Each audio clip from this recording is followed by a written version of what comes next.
nazaka na Goma, nazalaka na Kiwanja, nazalaka na Kanyabayonga, nazalaka na Butembo, nazalaka na Beni, nafandaka mingi na Beni. Nazalaka Rwanda, nakotaka Rwanda, Uganda, ti Kampala, ti Kenya nakomaka. Tala, na 2006 wana biso ba rebelle rwandais bakanga biso. Eza lisolo te ngai na viva ngai moko. Bazo bomba ba Congolais na kati ya RDC na 2006. Qui était le président? Na moment na qui président? De l'élection 2006 écoute ngakuna. Na lobango na émission moto saka na. Écoute ngakuna. Yé pe muto zo tchama kelele lelo zo loba no a côté na partie orientale na est kota est na Goma kuna. Kasi yim dagi président. Ayaka osala aya battre campagne kuna élection na 2006. Ngana mona na zala wana ya batika mboka wana ba rebelle wana bazaka na kuna na colline atika mboka na colline ni atika la fati mboka 18 provinces 26 provinces là qui normal. Ah papa 26 provinces yaka normal na ba Rwandais na ba institution armé ezalaki nango mais ce que le pays ezalaki dirigé kaka Kinshasa mtezo ba epesa ba injonction na 26 provinces. C'est faux. La RDC était dirigée par Kagame. Il y a une décision à RDC, il y a une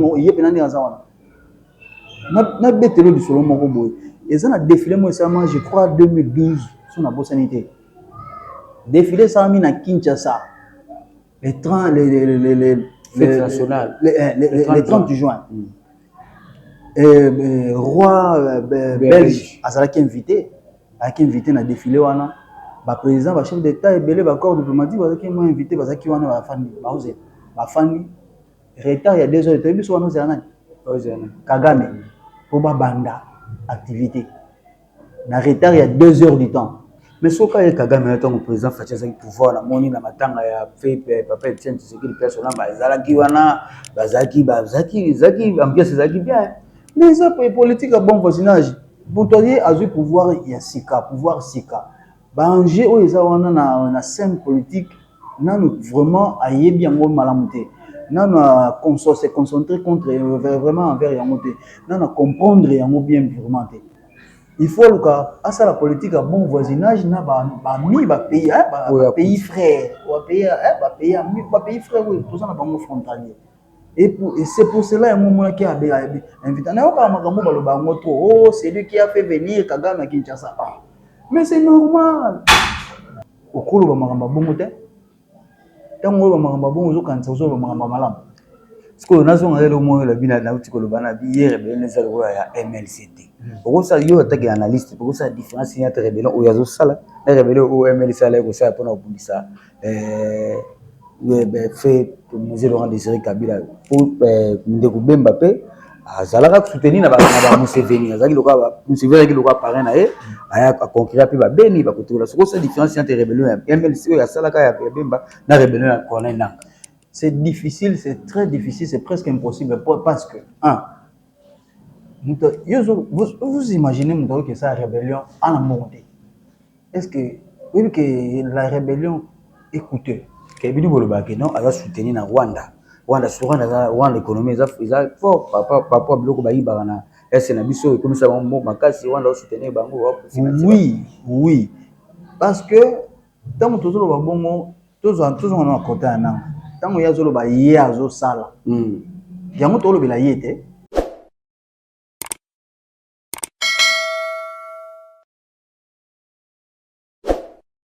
Nous sommes de retour sur tout ça officiel et après plus d'une semaine d'absence dit au problème technique, je suis avec Maestro Vicky, toujours dans le cadre de cette émission. Il faut que vous puissiez vous abonner massivement sur tout ça pour que vous puissiez avoir des informations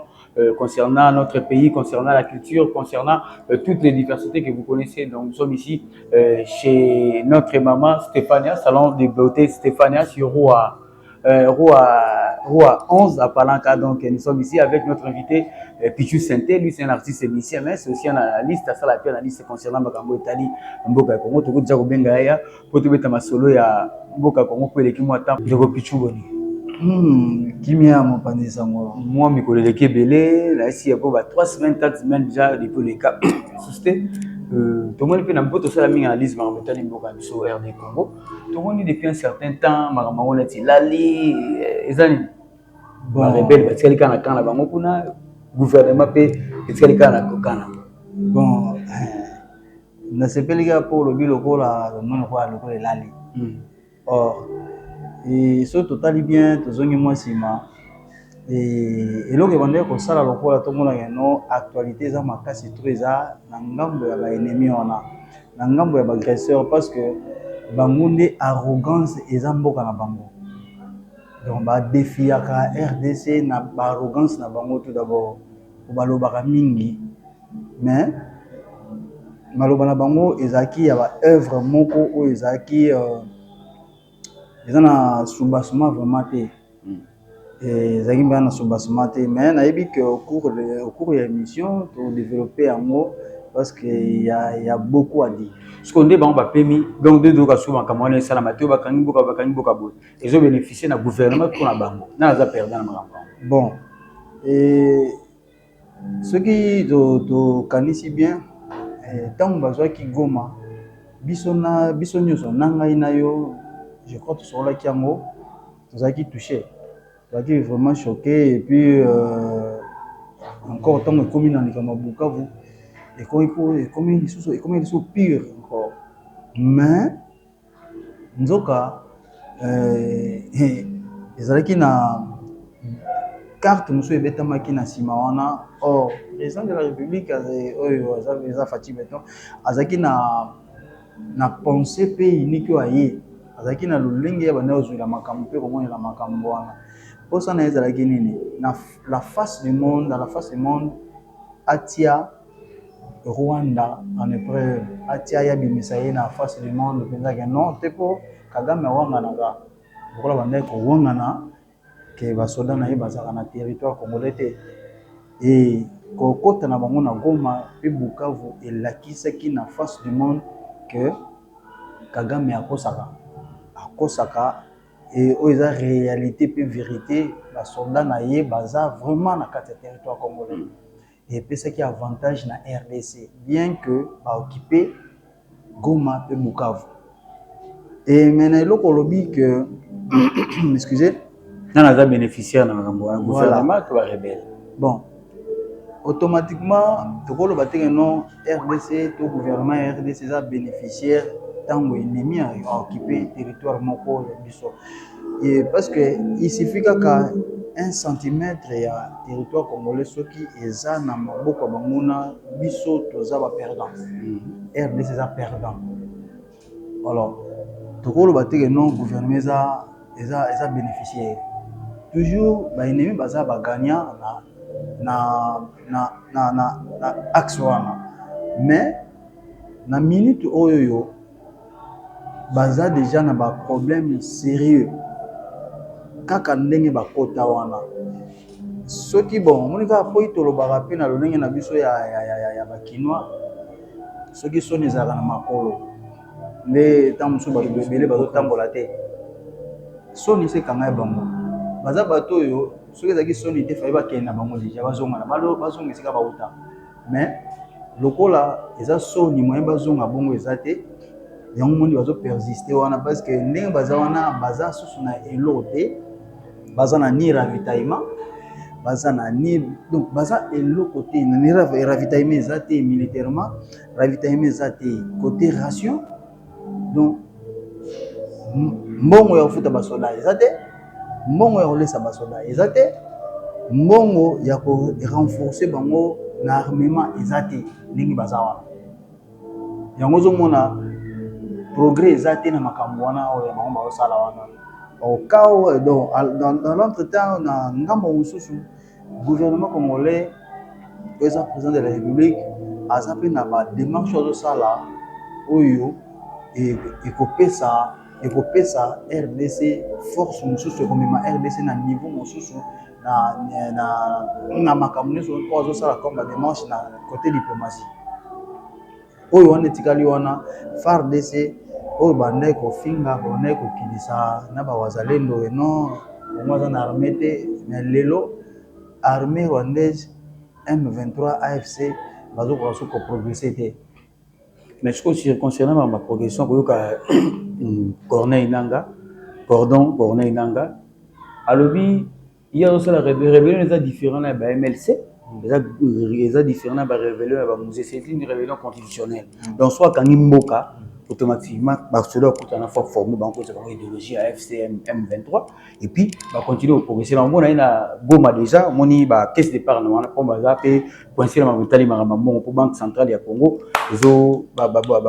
coffre fort on les a donc pourquoi pour formuler bah celle maramba pour des quoi bah mon pour bien épargner pour que va luka et là est-ce que moi tu as une stratégie bah ça la paix non va pas avec que rébellion na et ça le roi Jean-Pierre Bemba te kamba moko appuyer soit va gagner mboka force en temps à Tanguy, à continuer votre idéologie et puis à progresser.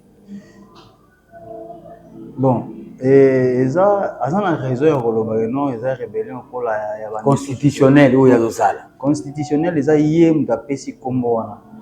Hier m'ta a dénommé un mot rébellion constitutionnelle. Rébellion constitutionnelle, ils ont raté. Parce que rébellion, ils ont déjà hors constitutionnel sur un moka. Parce que constitution mon côté du monde où il permet la rébellion et puis ça va soubassement la rébellion et puis ça va accès la rébellion ce qu'on décomposition dans une ici na koloba il est poussé na tinanga wa za président seni pour camara Félix Antoine Tshisekedi président akisima minduki pele wa combattre régime au gouvernement aux en place et le pour ça et ça poche na il y a contredisait le bac non té président Tshisekedi a pouvoir en accord devant président Égypte signé un accord en Nairobi boya kotanga ba musu bana président Félix na bazala qui pour ne pas opérer moto il y a zali na bakare miniene il faut pas protéger donc accord tout basalaka président Fatia Jif bakare miniene na boto la pesi ba ndeko na azali sous la sécurité te ndi ba yokana makambo yango pe pesa ki akenda kuda bon oy moni makambo ya mboka na biso ezo ko elimbisa ngana seka il y a des fois nous on homme politique ya mboka na biso le ligne nous va même la makambo en tout cas pardon nous comprendre te juste na biso ko to sala politique te to comme toujours mon buzo mon comme le kana na mboka donc OK alors dit que président Félix a qui pouvoir te ba yokana ki la sala accord selon ye na siko bon président Félix a na mbongo te tina zo pouvoir bon azana mbongo te azana ni armée et loko nini o esala que ba pese pouvoir o bango banga ki ba président Félix ba pese pouvoir te bango selon ba mona ke so ba pesi Chada ya popularité parce que ba tolinga sur Joseph Kabila ngema Joseph Kabila te batali poids ya paix à son âme notre papa Étienne Tshisekedi wa Mulumba batali na poids idée personnalité basali ba binonté pour que ça récompense na mona partie IDP c'est à partir de na pays chez biso sikoyo poni balobi yango sikoyo balobaki yango te en avant pourquoi eza politique sikoyo wana politique ba démon eza politique ba démon si il y a de gens qui faut poursuivre il faut bandana no sikoyo penza na ye faut bandana ye parce qu'ils ont trahi il a trahi la République on les a soni okolo ba makamba bongo te tango ba makamba bongo zo kanisa zo ba makamba malamu siko nazo ngalo mo la bina na uti koloba na bière rebellion za lo ya MLCT oko sa yo attaque analyste oko sa différence entre rebellion o yazo sala na rebellion o MLC ala ko sa pona obundisa fait Mzee Laurent Désiré Kabila pour ndeko Bemba pe azalaka soutenir na ba Museveni azali loka Museveni ki loka parrain na ye aya conquérir pe ba beni ba kotola soko sa différence entre rebellion ya MLC ya salaka ya Bemba na rebellion ya Corneille Nangaa c'est difficile c'est très difficile c'est presque impossible parce que vous imaginez que ça rébellion en monté est-ce que oui que la rébellion écoutez Kebini bolobaki non ala soutenir na Rwanda sur Rwanda économie ça fort papa biloko ba yibaka na est na biso comme ça bon makasi Rwanda soutenir bango oui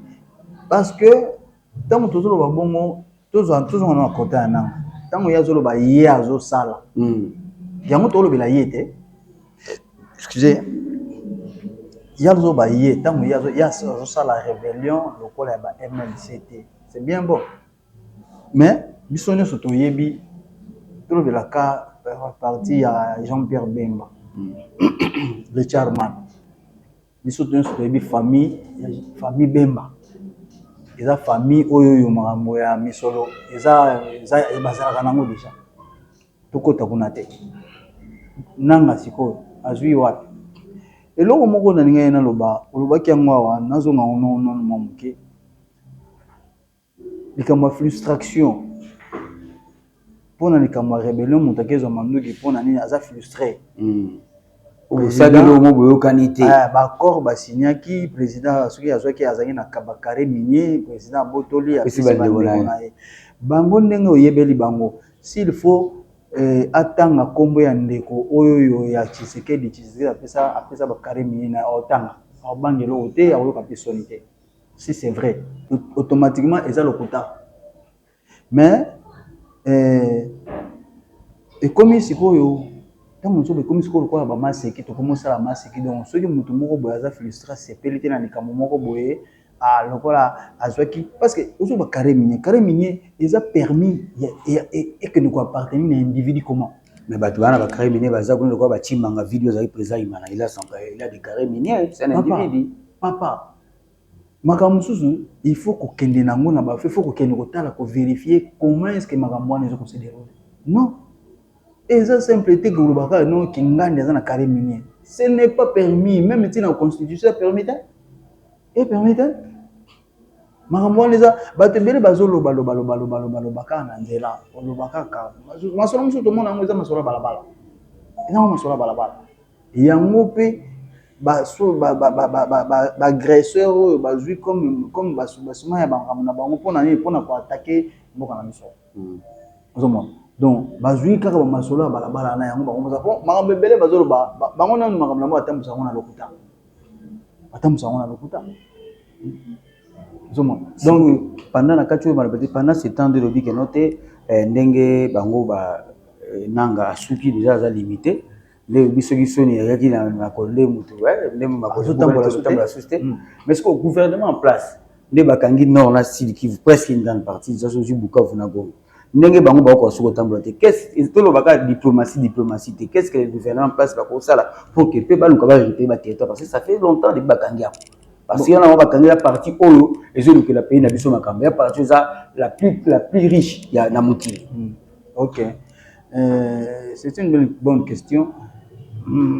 Excusez. Nayebi te soki oyokaki bamekaki kotia bapate na bango na walikale mpona batalisa vers kisangani mais réponse oyo bazwaki kuna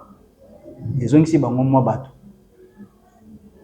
po bakufaki ebele kuna et puis FARDC bombardaki avion na bango bandosala ravitaillement parce que walikale ti Rwanda Uganda eza mosika makasi et bon toza nano mpenza mpe na banzela te routière voie routière kuna eza mwa compliqué mpona ravitaillement basala base arrière moko boye na walikale mpona batala kisangani mais makambo bamonani kuna il a fallu baloba me bakoloba te. Ok,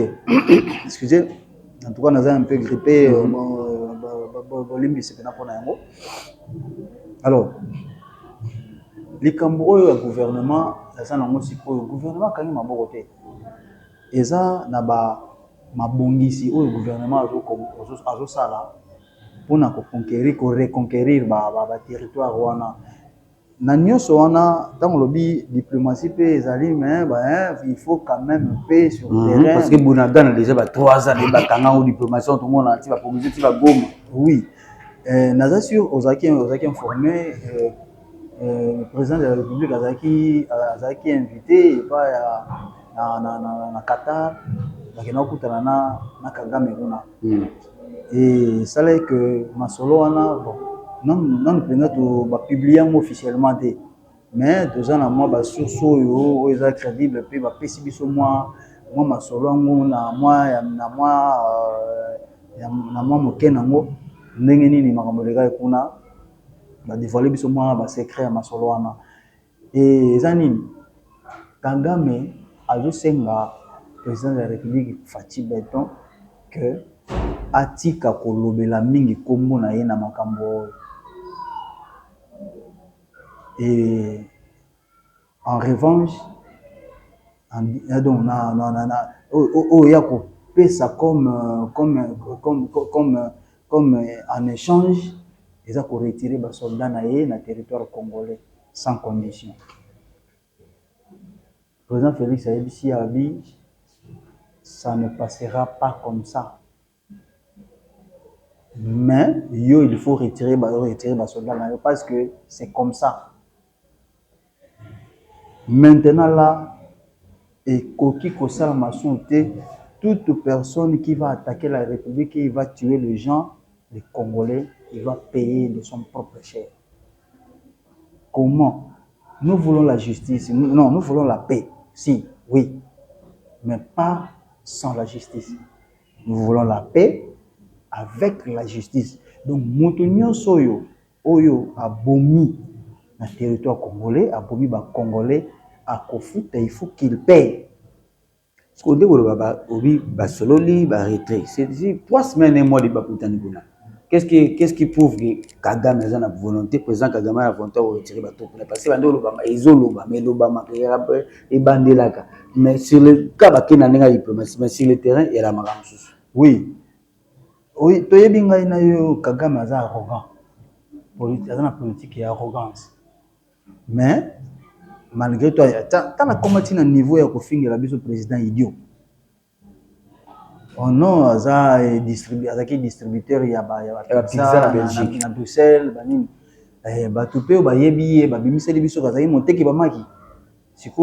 tout ça comparaison. Bon. C'est ça, le mot tout le bilan non parce que bisope tout ça na minoko ya koloba ezateka bango baza na minoko koloba un distributeur de pizza à Bruxelles na moteki maki na Uganda qui vivent bien nanaza quand même na salaire ya bien yozo tambo sa ba maki tout le monde a bango batambola na Afrique les bazalaka est-ce moteki maki penza qui ex-président, sénateur a vu Joseph Kabila Kabange à Tambourine en Afrique de l'Australie. On a pesqué à Ozon Mbogane par Goma. Il a été président pendant 18 ans. Ah, papa. Nous allons Désiré Kabila personne. Vous avez Congolais, vrai ou faux? C'est un Congolais. Pourtant, il y a quand même ce qui est au moins. Papa, quand tu as adopté un peu banane, si on te le dit, il y a un Mbokane parce que c'est Congolais, il y a un Mbokane mais on va à Goma. Si vous avez un Mbokane, tout analyser ce qu'on ensemble. Vous avez un Mbokane, il y a un parti qui fait la rébellion. Si vous avez une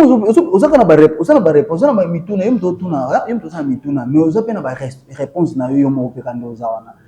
Mutoyo azo bibenga mwana mboka. Omoni tango déjà ozo ki sa mboka na yo. Il faut que passe parce que ça quoi ozo mikata pe yo moko. Ça ozo mikata yo moko. Tala muto aloba aloba na partie na ye peut perdre aloba que j'ai pas réussi à changer l'homme congolais. Si quoi yo au réussi de changer l'homme congolais, RDC ne ko réussi ko changer. Parce que pour changer l'homme congolais, il y a un de faire changer la République démocratique du Congo. Parce que la République est changée à Kaka, Nanzela et Bato. Il y a faire allusion à la mentalité. L'homme congolais, il faut faire allusion à la mentalité congolaise. Mais oui, c'est ça que nous disons. Il y a toujours le bela. C'est la mentalité qui détient tout. Mentalité, il y a des signes. Il y a toujours le bela. Akena Goma ofanda na ye ungatima moja Goma wapi oya ofanda na ye kasake kuna papa na yebisi yo makambo ezo salama oza congolais so oza congolais za na ngambo Congo zala pona Congo so oza congolais oke ko s'allier na ba ennemi ya Congo tu seras tué. Je vous dis la vérité makambo ndezo ke po bato bango babomia baza bikekote baba nyamate omoni so ke na forêt équatoriale so bomi nyama en tout cas faut na autorisation ko bonga nyama kuna na parc Virunga so bomi nyama kuna faut na autorisation ko bonga nyama so za autorisation te ba okanga yo siko yo nyama ko ba okanga yo bongo siko mbato mutu na émission précédente na émission to le cas na loba ke loko moko boye nanga zo parvenir ko tuna question jusqu'à combien de morts que monsieur Tshisekedi va accepter de négocier avec nous vous avez une question vous avez bateau mituna bongo ça bien té est-ce que on a bateau ba pe na bateau non ba ko libérer bateau boboma population na ya Goma ya Bukavu bazo subir exécution moko boye on dit matin na biso tso tali ba vidéo msune bazo beta bato te ba bi kuna ba na dispute pour sonner to yibi fo l'homme congolais to lobe azali il faut film ba bazo beta na non bazo mtaduna njela non mutu nyonso aza obligé est-ce que neto za boye mutu nyonso aza obligé azala pour fati non soit libre mais oui bango bongo te bango il faut ndima oyo ya bango ezala mabeto malamu faut ndima bango suite ya makambo wana ya ndeko Joseph ya ex-président ya sénateur avia okende kuna na Goma aye ozomona nini avenir ya makambo wana mona nazonga na réponse na peso réponse ya likambo tuni ngai nazonga non likambo na wande koloba bango nde bazomemela bazosala makambo bamoni mwasi ya bato ya kitoko babotoli na par force et la rébellion bon sikoyo yo bisa bato ololo bageno tobotola pe basi baso basi mwasi ya bato oyo botoli wana ezaki moyibi ayibi nini omona mutu na mutuka na ye ya malonga ya bien bobotoli et surtout que bakomi na carence ya mbongo na moment baza na mbongo te nayokaki eloko moko balancer demande na population congolaise ba contribuer quelle population bozoza bato baidio bazoba na bino boya kozwa comment na question na population c'est on bakangi kuna ba millions de bato baza kuna na Sud Kivu bakozwa yango te papa mbongo bango bato bapesa bango bazwa ngwa bino boye bo encarcérer bato bo bloquer bato nyonso bo kangi bato bo bomi na bato ba famille bo endeuillé ay boko mosenga bango sombo bango pe bazoba na bino bapesi parce que ndé avenir politique ya ndeko Kabila na kene saluer na disons que kuna déjà tant que kuna saluer na ba rebelle ya corner nanga okolo bani mopanzi sango na ebisio na bisaka yo na émission mongo to salaka ngana 2006 na saka na est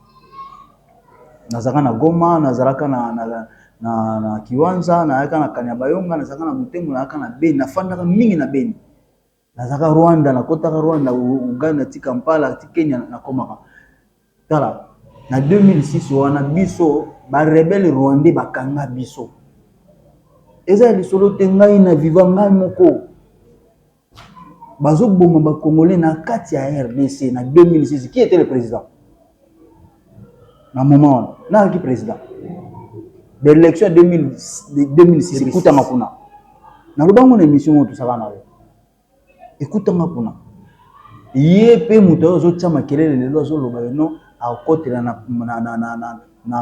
partie orientale na est côté est na Goma kuna kasi yimdaki président ayaka osala aya battre campagne kuna élection na 2006 ngana mona na zala wana ya batika mboka wana ba rebelle wana bazaka na kuna na colline na tika mboka na colline ni tika la fati mboka 18 provinces 26 provinces là qui normal papa 26 provinces yaka normal na ba rwandais na ba groupe armé ezalaki nango mais est-ce que le pays ezalaki dirigé kaka Kinshasa mtezo ba epesa l'injonction na 26 provinces c'est faux la RDC était dirigée par Kagame makambi ya sikanala bantu ya na ba décision ya RDC yemo yepena ndi azawana na betelo du solo moko boy eza na défilé mo sama je crois 2012 sur na bosanité défilé ça mi na Kinshasa les 30 fête nationale le 30 juin roi belge azalaki invité na défilé wana ba président ba chef d'état ebele ba corps diplomatique bazaki mo invité bazaki wana ba fandi retard ya 2 heures de biso wana zana Kagame pour ba banda activité na retard ya 2 heures du temps et ça ma wapi yo président de la république ozo diriger mboko za wana ba chef d'état pe misusu baza wana baza basaligné wana activité ou ban activité bozo ya moto moko. Mais ce cas est Kagame est un président Fatia qui pouvoir la moni na matanga ya fait papa Etienne Tshisekedi personnel bazalaki wana bazaki ambiance zaki bien. Mais ça pour politique à bon voisinage. Bon toi a pouvoir ya sika, pouvoir sika. Ba enjeu o eza wana na scène politique nanu vraiment ayebi yango malamuté. Nanu se concentrer contre vraiment envers yango te. Nanu comprendre yango bien vraiment te. Il faut que ça la politique à bon voisinage na pays frères pays frères oui tout ça na bango frontalier et c'est pour cela un moment qui a invité na ka makambo baloba ngo trop oh c'est lui qui a fait venir Kagame à Kinshasa mais c'est normal et c'est normal Kagame aya na Kinshasa kaka pona Félix hein Kagame ya Kinshasa ya akota na Congo balebele sous le régime ya 18 ans. Asaza na Kinshasa ngana mona balebele. So avenir politique ya ex-président Joseph Kabila yo mona ngona. Avenir politique na ye soki a osé ko continuer na chemin wana atika RDC. Nga conseil na pesa atika RDC. Atika RDC. Omoni ayaka na babota mbula. Tout le monde ndira yakati.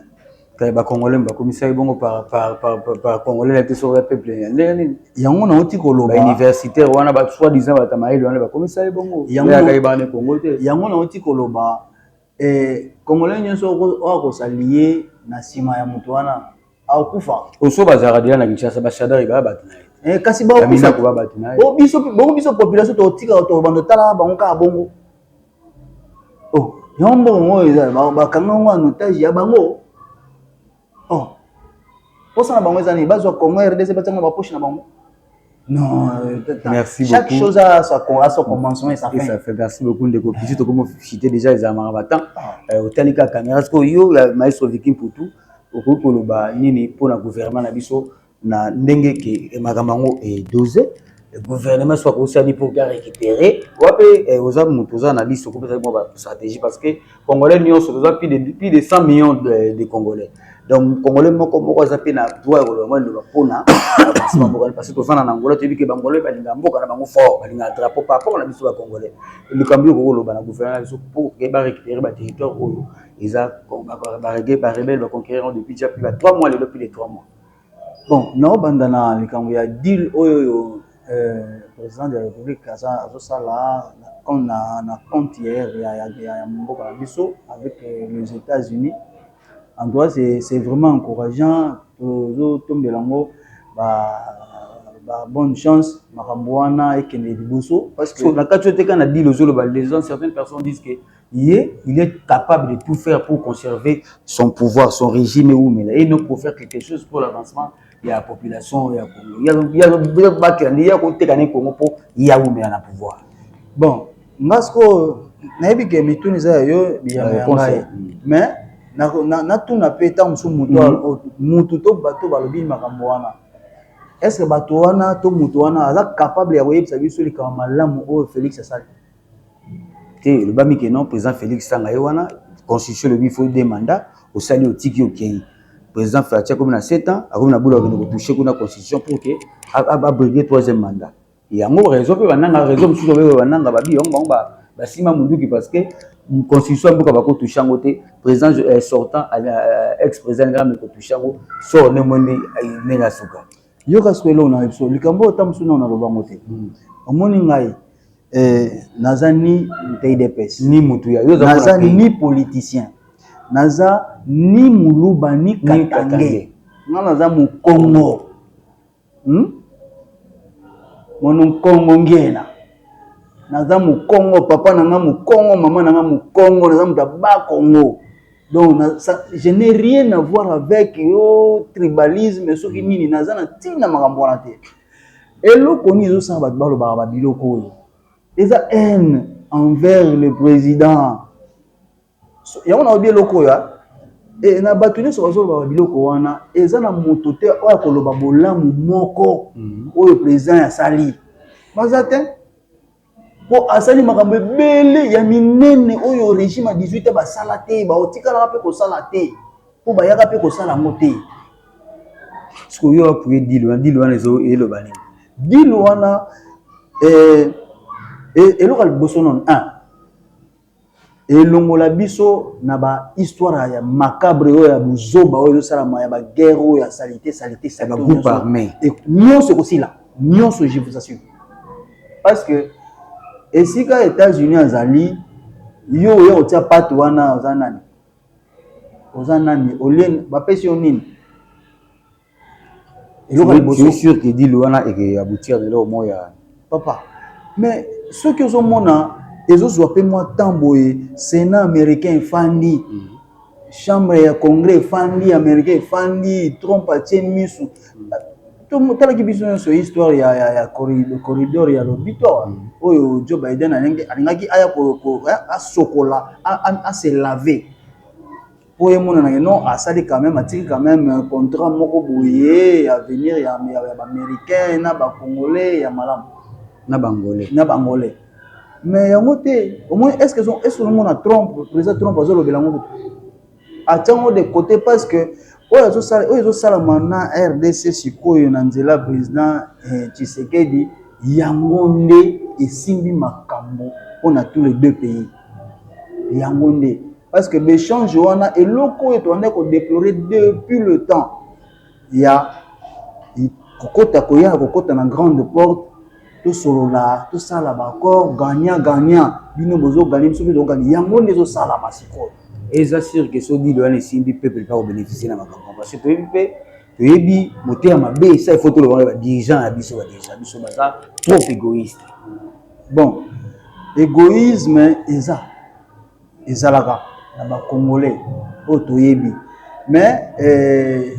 nga nayebi omoni un américain so totali biso tozala na Angola un américain ayaka kotia eloko na ye partout te avant ya kotia asokolaka nano faut asala nettoyage ozomona nga naza rassuré déjà avec nayebi ke tosoli yango mpe te nayebi ke mokolo ezali kosola makambo oyo likambo ya concertation ezosalama ya mpona gouvernement ya union nationale oyo président alansaki je crois que akonomi bato oyo basengeli po bamema makambo wana au bon port parce que ayebi yango eza na président moko te na Afrique awa aza na pouvoir eza na maboko na ye aza na pouvoir gouvernement nyonso wana ye nde moto azochapeauté yango mais président azobela en défaveur ya gouvernement nayo alobake non aparvenu kolobake non la justice est malade na Afrique ezalaka te et puis alingi kopesa injonction te na justice yango atia maboko ne na justice azolinga justice fonctionner démocratiquement ezala te ke non président mutu po alobi po asali po asimbi te po soki ye pa asali mabe ka justice wana etala ye zomona donc je crois que makambo ezokende bien pe kozala bien ezala bien parce que américain retient ça américain ayaka na makambo na ye malamu esika nyonso te partout te ye po aya kotia makambo na ye famona di sérieux et puis mosusu nesi likambo ya corruption na RDC ndenge ezalelaka eza mpenza so ndenge wana te ezokita to nango ezokita mpona nini lelo esalaka to ekita ya baantivaleur ezalaka dénonciation ntango bazokodénonce likambo mingi mpo na régime ya 18 ans nani akoloba makambo wana mais oyo bakodénonce oyo mosusu azalaka soki azalaka na type oyo azalaka ministre ya éducation nani détournant sur plus de 30 millions bakoti so asali ya moko na remercier le chef de l'état azaneli ya boye Peter Kazadi moko ba lampadaire ba toucha yete c'est yango dénonciation de yango na bon Peter Kazadi te Peter Kazadi na moko ba lampadaire nani oyo Nicolas Kazadi ministre intérieur Nicolas Kazadi ministre de finance bon likambo neti ya Nicolas Kazadi justice alandeli yango justice abimisi ba preuve na bato misusu bato wana nde baza retenu ti lelo na l'état na justice mais comment expliquer yozo diriger ministère Ils ont du temps où dirige ministère signature fait ou t'as pas ministre. Alors, bah tu vas détourner ma bonne belé yo ministre il y a titel aux années innocents. C'est un peu c'est bon, c'est un peu aberrant. Pour la cabinet, c'est ça l'administration, organigramme de vous allez. OK. Premier ministre au chapeauté, azana va conseiller, la cabinet va bon. Oui. Oui, makambo yo to banda mon depuis kala. Bon makambo yo ero na to ba likambo ko dénoncer. Likambo ko dénoncer tamba to alo ba no to dénoncer ka ba dénoncer ka. Ko dénoncer c'est bon, ça va bien, ça bien. Ya monde de ça là que likambo loko ezo yebana, ezo faire voir batu que non te likambo bo salamaki. Et puis ezo ko instruire batu. Batu pe oyo ezo senga bazwa ba décision pour na ko effacer yango bazozwa connaissance ya makambo. Population pe biso tozoyoka tozozwa pe s'il faut biso mo population to sanctionner na biso ndele ka makasi trop. So biso to sanctionner en tout cas atoza nani onga na kata ka batu soki ndenge nini en tout cas population biso population to sanctionner yo en tout cas ici pour yo. Merci beaucoup Ndeko Pichumwa Liloba. Liloba suka par rapport à intervention na biso alléluia et pour tout ça la souvent na yo okolo ba pona avenir ya mboka na biso. Bon oyo eza pona ngai nzambe azwa lokumu pona mboka na biso eza na ba problème sérieux parce que nous avons des gens au bazar na mauvaise foi kotala na ba misusu ba donc ba soi-disant basala nzambe surtout place ba soi-disant basala nzambe nazo ibate ngabuma bon pourquoi makambo ngo bon nzambe ntayebi ndenge asalaka ba biloko oyo ndenge jija makambo na ye parce que so ezaki na ngai bon nga président l'église ebele si na kandiango ndesi na kandiango ba politiciens ya ba robe wana nde en tout cas déjà bazo se retrouver na makala oyo komi ba blague to commencer ba blague boy donc moi quelques têtes ya bato mo boy bokomi ko manigancer mboka mobima plus de 120 millions de personnes bino bozu bongo en otage hein o ils ma sécurité to commencer là haut mais Congolais en général en particulier Kinois bobosa na te biso ba Kinois toza ndeni boy bobosa na makambo te to kanga ba rebelle na maboko attention bino ba to continuer na ba biloko bo continuer tant to ozula bino position bo comprendre mboko ezaka ya biso soki boyaka bozonga esika boyaka mais so pe bozaka na biso longo bozonga bato na mboko na mabelo tozali awa bo continuer ba biloko bosala. Merci beaucoup Ndeko Pichumwa Bambote. Bon, le vraiment en tout cas. Oui, non, Maestro Vicky. Il y a vous ça la Maestro Vicky. Non. Et pourquoi pas na salon na biso ya biso salon Stéphane on a roi 11. So kotika pembe na salon yiba la bible. Mais oui, Maestro Vicky na non. Lelo Maestro Vicky na yaki pona. En tout cas Wagi no pesa mbote te pesa kama Maestro Vicky. Iye kaka lelo Stéphania. Bon, lelo nazana na 3 personnes. Maestro Vicky, ya mode. En tout cas, très de bonnes choses à vous. Et Donna Stéphania, donc na roi 11, Donna Stéphania na roi 11. Salon mo de cadre moko. Pembe ngasi ka la bibembe wana. En tout cas, boya wa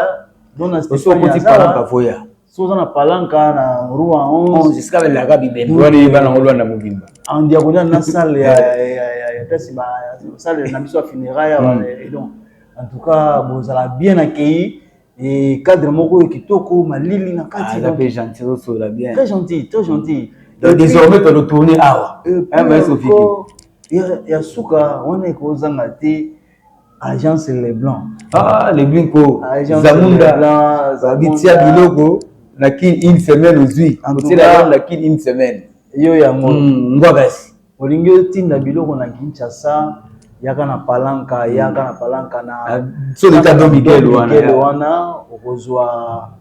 makambo na yo ya bien biloko na yo koma en bonne forme donc soki po olingi otinda biloko uta kine ya Rwanda ezaka wana donc voilà tosepeli na bino mingi na mbote na bakongolais nyonso bakongomani nyonso tolingaka bino makasi et donc très de bonnes choses na mboka na biso ebi ke nzambe aza mpona mboka oyo loboko na ye osala nyonso mpona makambo tu bao nyonso baobundisa biso baokita baokweya kaka. Merci beaucoup Ndeko Pichou, merci beaucoup de dire que tout ça dit que le béton l'a tourné, dans le on annonce ça, il y a eu un problème technique et puis en plus peut m'inviter et bien Ndeko Pichou a dit trop puis bah tu mets ça ça na bango parce que c'est pas n'importe qui dire ouais le va bien beto n'importe qui dire on a le ma politique dans TV ba comme boye donc dès que tu zongeli boye tu zongeli na tout ça l'officiel pour continuer que chaque semaine de vous avoir vidéo encore une fois merci la messe Vicky la moi on a la goût de mettre bord à zamtilo na bord à salon Stéphane Mabi na rua 11 donc so ye na rua 11 wana oyinga bona diabolo est-ce que la gabi bébé loin mamuta kutana maboro ebi ke para que c'est la bibembe la vina do Miguel Okotika salon mo kitoko da des semaines à inauguration déjà promotion en faisant na sokoti au moins la service nyonso ya ba manzaka osala basi ba suki ola ça va marier je crois que ces alliés donc beaucoup c'est donc tout kutani basi ma vidéo musu check